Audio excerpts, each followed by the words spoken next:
Hello everyone, welcome to my channel. I hope everyone is enjoying their day. Please subscribe and like the video before continuing. The Young and the Restless spoilers for Friday, September 5th, suggest some major moments in Genoa City. A leader sets up a strategy for a battle, while someone overplays their hand, and it's confession time for another character. Find out what's set to go down during Friday's show below. Victor Newman gathers the troops. The Young and the Restless spoilers for Friday, September 5th, hint that Victor Newman, Eric Braden, will lead his family into battle, and it sounds like it'll start with a strategy session. Make sure to check out our weekly Y&R spoilers here.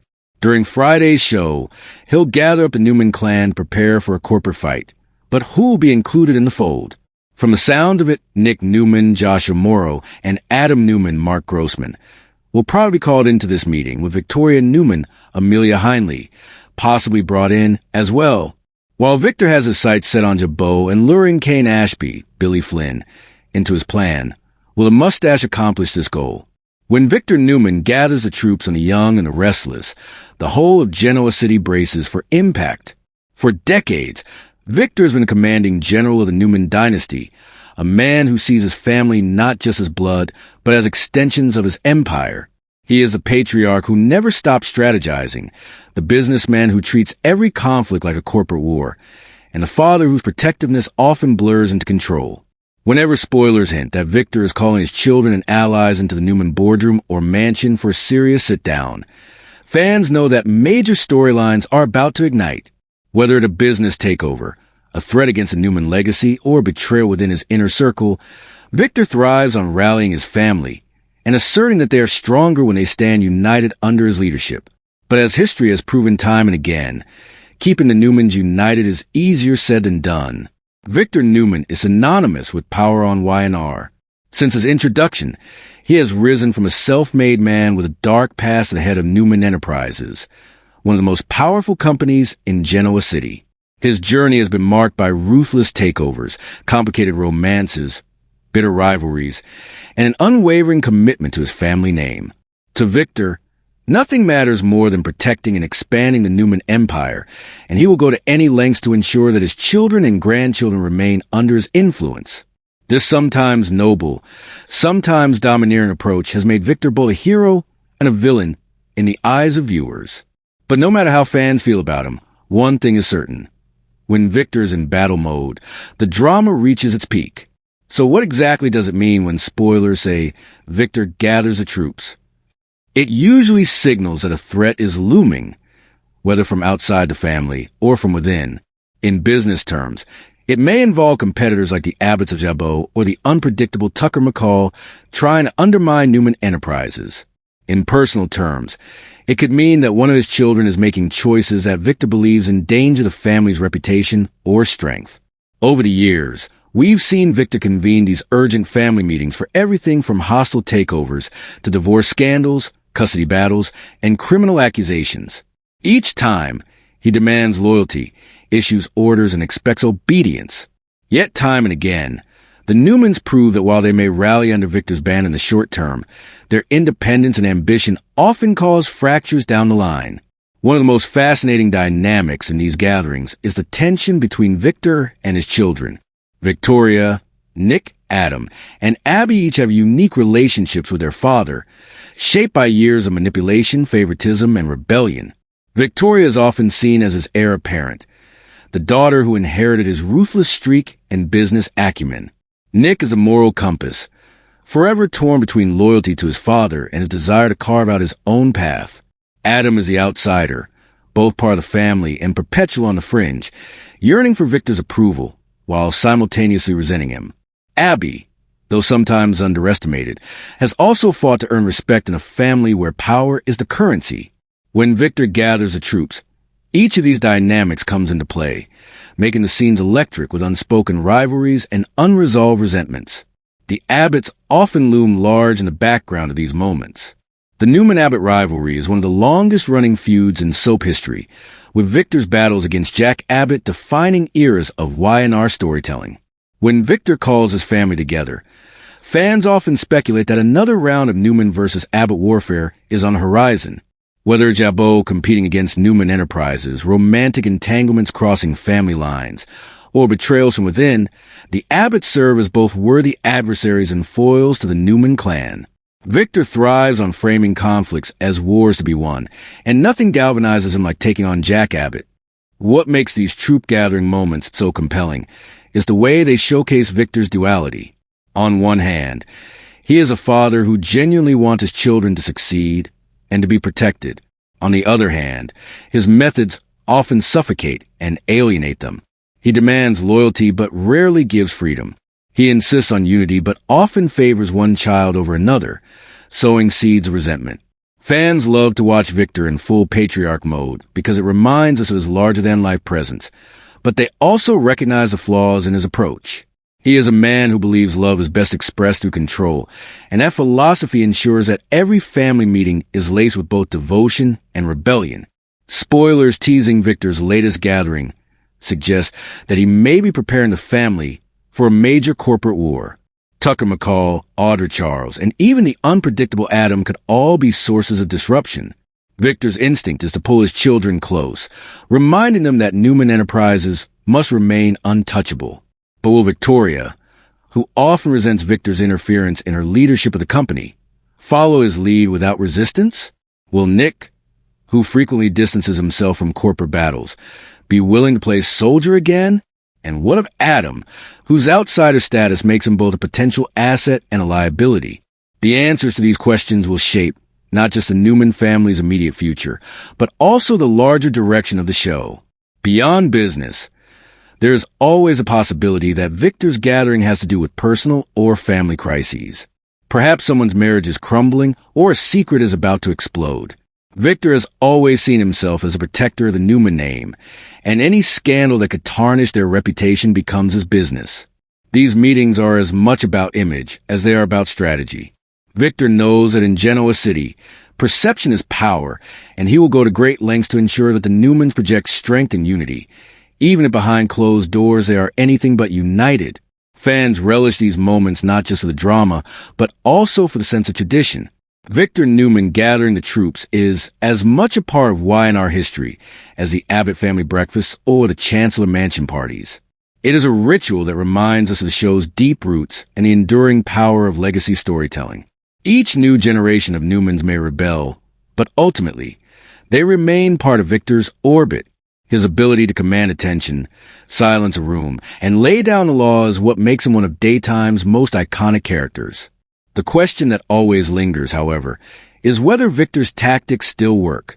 In an era where his children are older, wiser, and more independent, can he truly control them the way he once did?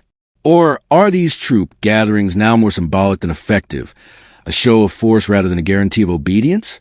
Spoilers hint that this time around, Victor may face more pushback than ever.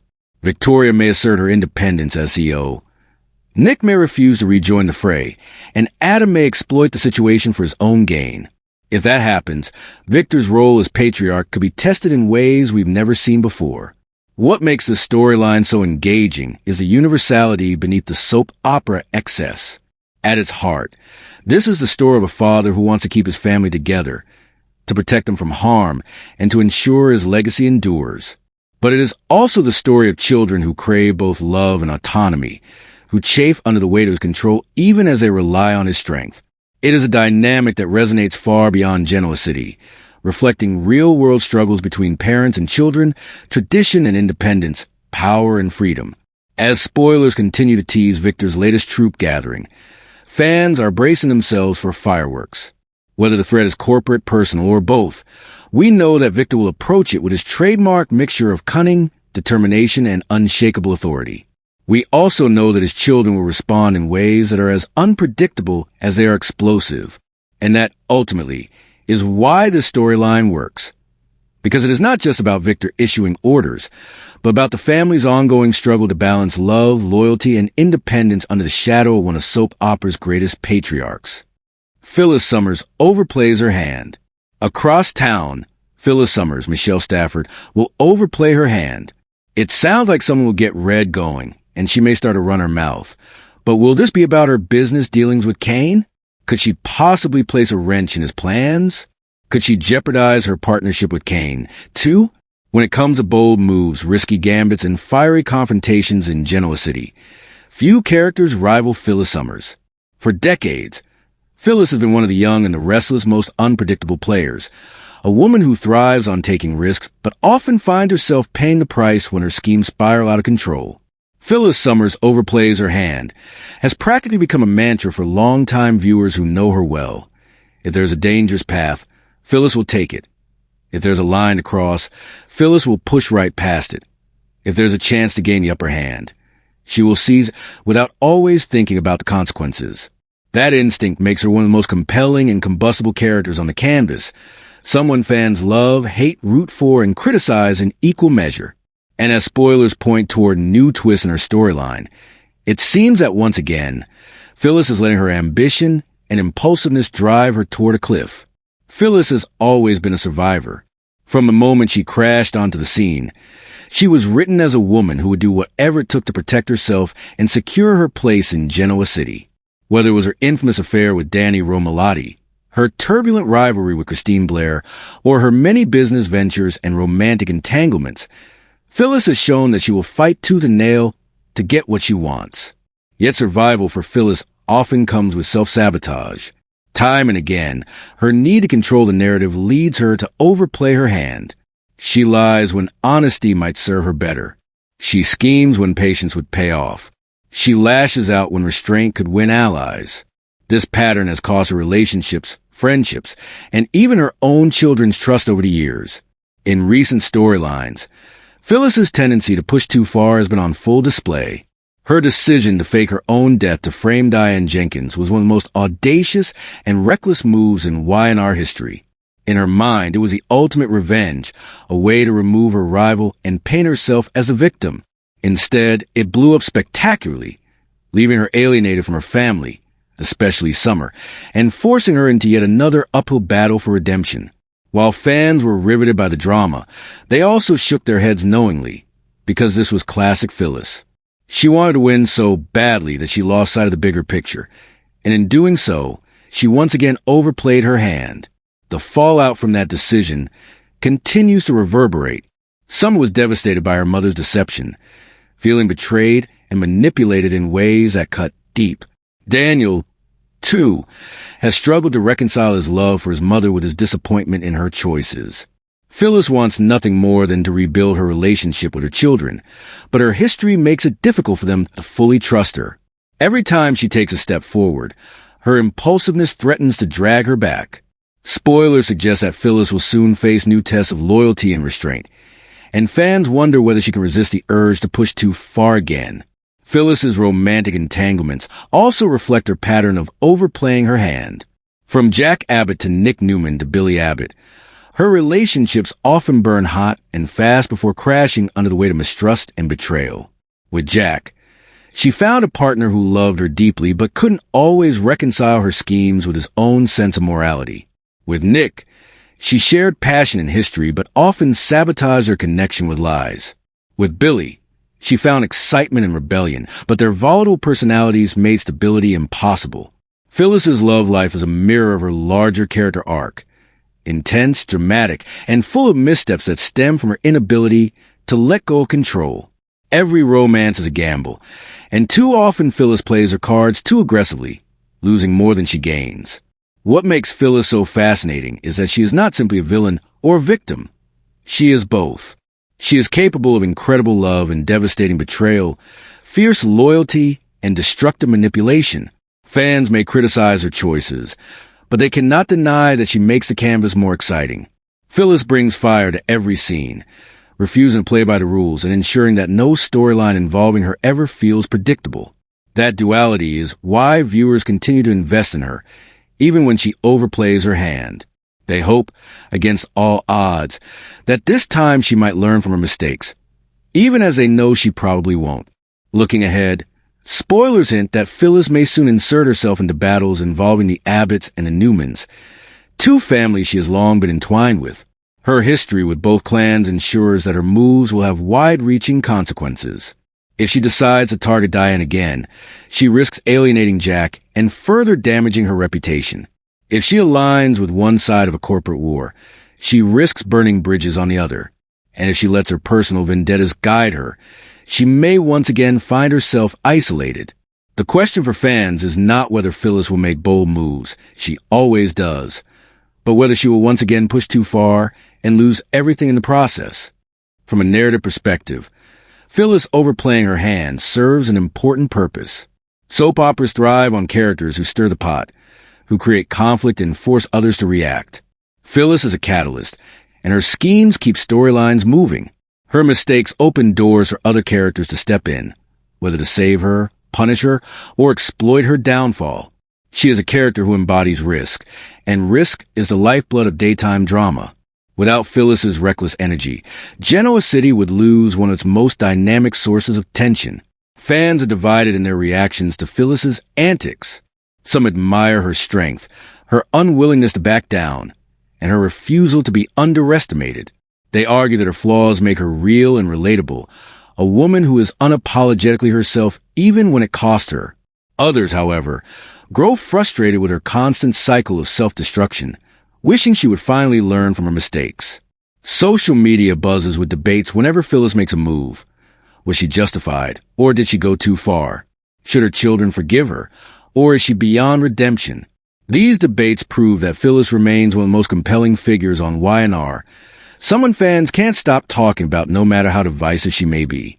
Ultimately, Phyllis Summer's story is about the dangers of ambition without restraint.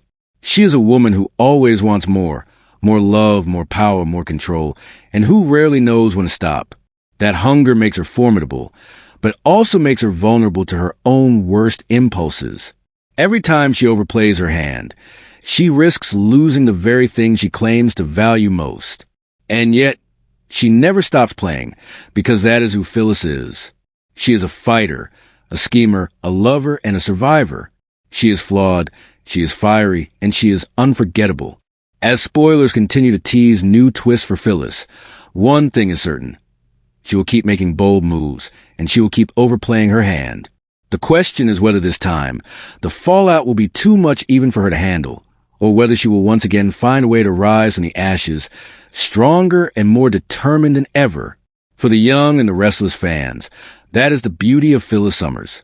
No matter how many times she stumbles, she always comes back swinging, ready to play the next hand in the endless, high-stakes game that is life in Genoa City.